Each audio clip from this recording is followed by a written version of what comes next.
ఎవరిని ఉద్ధరిస్తుంది ఈ గవర్నమెంట్? రైతు కన్నీరు దేశానికి మంచిది కాదంటారు. నాలాంటి నిరుద్యోగ కన్నీరు దేశానికి మంచిదా?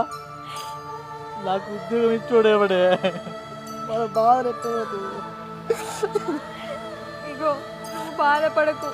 నీతోటి 7 అడుగులు నడిచింది సుఖం ఉన్నప్పుడు నీతోటి ఉండడానికి, కష్టం వచ్చినప్పుడు నేను వదిలేయడానికి కాదు. సుఖం ఉన్నా కష్టం ఉన్నా కలిసి నీతోటే పంచుకుంటా. నువ్వు ఏడవద్దు.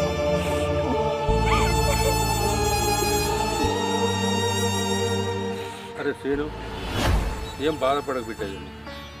నువ్వు ఆ ఇల్లు కూడా పెట్టి తెచ్చుకున్న అప్పు నేను కట్టేసిన బిడ్డ.